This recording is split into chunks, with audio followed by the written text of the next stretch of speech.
retirement. That is why bankruptcy seems to be your best defense. Last year, Americans over 60 lost $4.9 billion to fraud. The number was not a typo, and the victims walked an average of $83,000 less. Here is what no one wants to talk about in nearly half of the cases.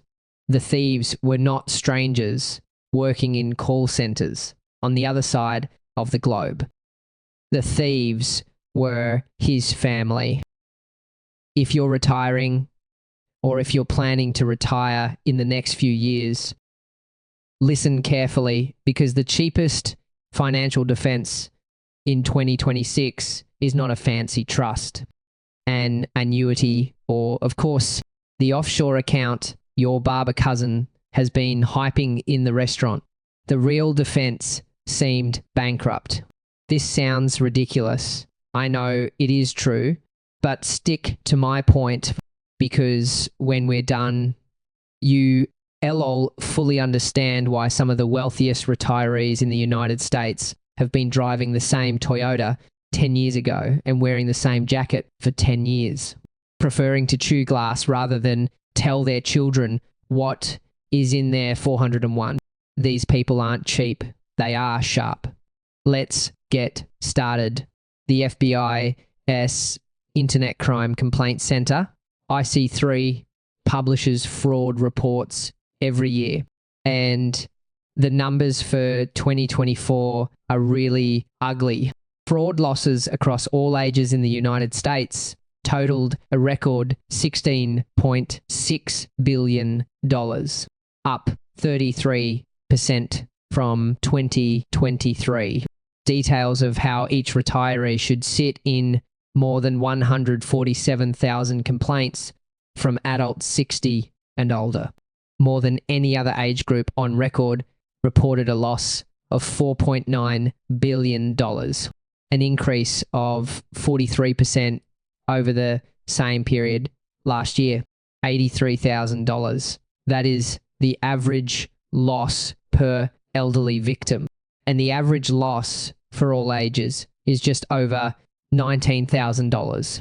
When older Americans are hit, they are hit about 4 times as hard as older Americans. Kathy Stokes, head of ARP's fraud prevention program, told reporters bluntly that fraud affects people of all ages. But when older people become victims, the impact is often catastrophic. Disaster was her choice, not misfortune, not pain, but disaster, describing the criminals' practices. Christopher Del Zotto, the FBI's head of financial crimes, said common practices included putting intense pressure on victims to make hasty decisions. Pressure, speed, urgency, that is all about the game.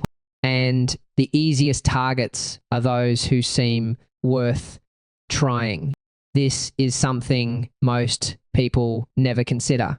Professional swindlers no longer call random numbers. Their study said the obituary was removed, property records were deleted, your Facebook profile, your LinkedIn page and photos of your spouse cruising the Mediterranean last summer all built up your financial profile long before the phone rang. The same pattern happens offline. The retiree drove a brand new Lexus into the country club, and a neighbor had just spent $70,000 renovating a fully paid house that grandfather casually mentioned on Thanksgiving was doing just fine. Each such moment is a noteworthy signal. It is not bias. It is data. The Federal Trade Commission, August 2025 data spotlight, shows that the number of older people reporting losses of $10,000 or more has more than quintupled between 2020 and 2024. Not twice, not 3, but more than 4 times in 4 years. Encryption fraud alone triggered more than 41,000 complaints in 2024, of which $5.8 billion was stolen. Much of this is done through so-called pig slaughtering, long-standing scams and investment scams that take place in compounds in Southeast Asia to find people who appear to have liquid wealth and good connections. The FBI even started an operation called Operation Escalation in early 2024, in which agents tracked encrypted wallets and personally called victims of the scam to try to stop them before the money disappeared and remind about 5,500 people that they were actively being deceived. Imagine picking up the phone while you're on the list and hearing an agent tell you that the person you've been calling for 6 months doesn't exist. The first line of defense is not on the list at all. And the easiest way to not be on the list is to stop looking like paychecks. Now we're in the uncomfortable part, and I'm really annoyed when I mention it on this channel.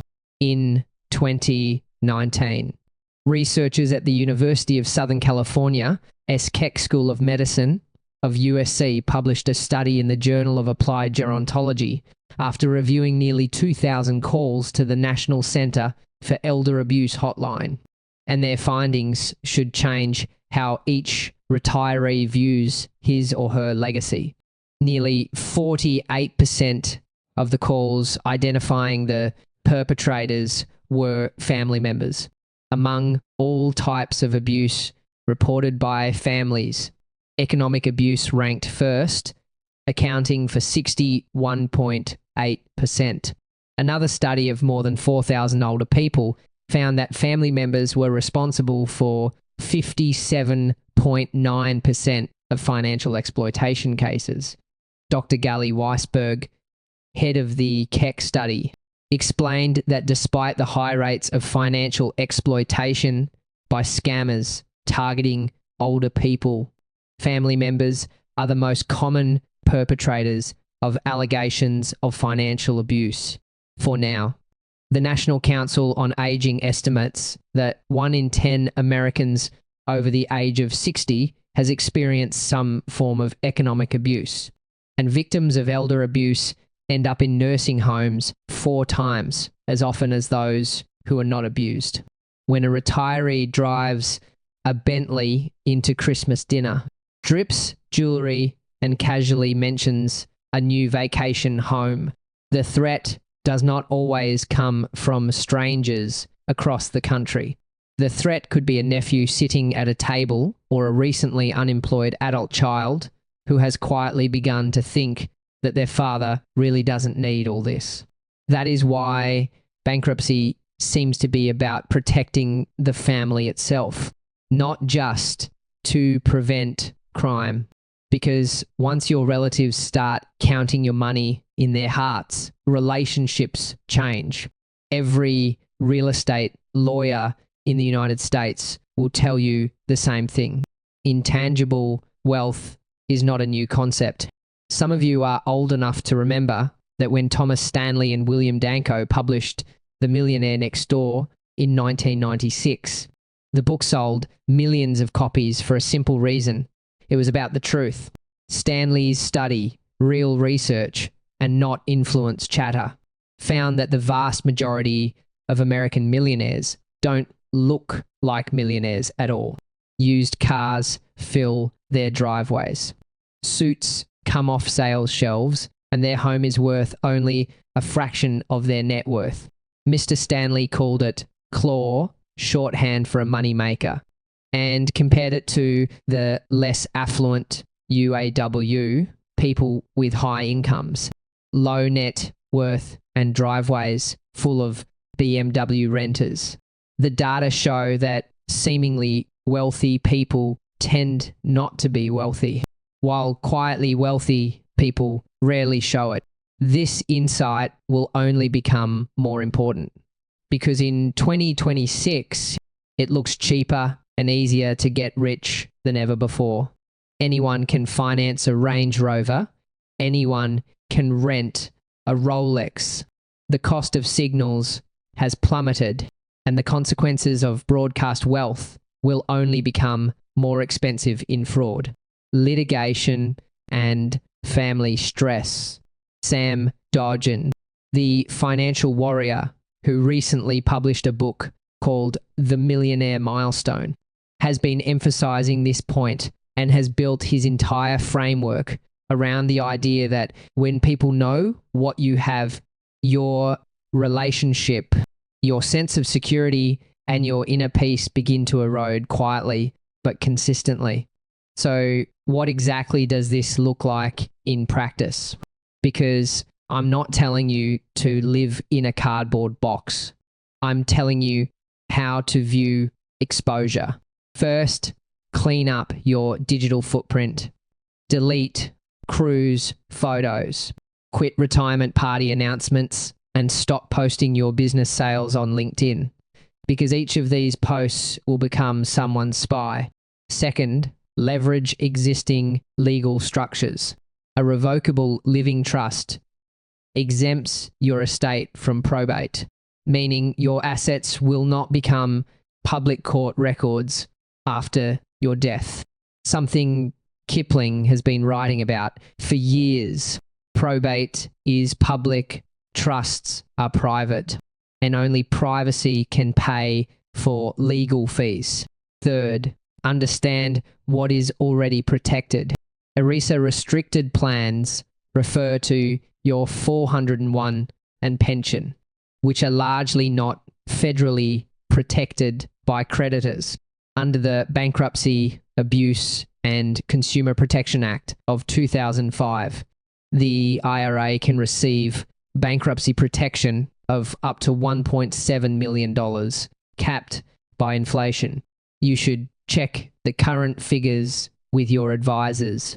But note that money deposited into qualified retirement accounts will be sealed behind the fortress wall, while money from ordinary brokerage accounts will not. Fourth, buy umbrella insurance. I can't believe how many retirees have skipped this step. A $1 million umbrella cover costs about $200 to $400 a year. The $5 million premium is about $600 a year, less than the monthly price of a hearty dinner. And your car and family insurance policy has a liability shield. If someone slips in your driveway, if there is a serious car accident, the policy becomes the difference between a headache and losing a house. Fifth, no one said, "Shut up." I said respectfully, don't tell your neighbors what you're worth. Don't tell your extended family. Don't tell the contractor who renovated your bathroom, because disclosure is bad and there is nothing. The only people who really need a full picture of your finances are your spouse, a certified public accountant, a lawyer, and possibly a trusted adult child. That is the whole list. That is another level most people miss in 2026. The average annual cost of private housing in nursing homes was about $135,000, while the average annual cost of semi-private housing was about $115,000. If you need long-term care and want Medicaid to pay, most states have a 5-year review period, which means Medicaid checks every gift, every transfer, every down payment you have made for your daughter over the past 60 months. These transfers may disqualify you, and the fees will fall into your pocket until you are truly bankrupt. That is why those who plan ahead set up the right trusts, arrange gifts correctly, and avoid the reversal of recoverable assets eventually retain their wealth. Those without plans watch their life savings evaporate in 18 months of memory care. Bankruptcy seems to be a defense not only against criminals, but also against the system itself. I want to be fair here because this is not a cult. Intangible wealth has been criticized and some have made good points. Living a peaceful life can lead to hoarding, and relationships can be affected when a spouse or child feels hidden. And this strategy doesn't actually protect you from all types of fraud, because phishing email and tech support scams can hit you no matter what car you drive. State laws on asset protection vary widely, and effective laws in Florida or Texas could fall apart in New York or California. This is not a panacea, but a straightforward mindset. Every visible dollar becomes fragile, and every invisible dollar becomes free.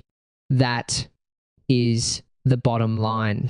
The threat to retirees in 2026 is bigger, faster, and more complex than anything we've seen before. Fraud losses hit record highs last year. Family-driven financial abuse statistically outpaced stranger fraud. Long-term care costs hit record highs. And retirees walking around with the most obvious wealth were almost always the easiest to score. Retirees who quietly win, those who really keep money, dignity, and relationships intact, have long found that wealth feels best when no one can measure it. Drive a vintage car, wear a vintage watch, don't brag, build trust, buy an umbrella policy. Let families keep the basics they need to know, and let those who want to look rich move on. If this video helps you think about retirement defenses differently, click subscribe and add comments to the list, and I'll see you in the next video. Be vigilant.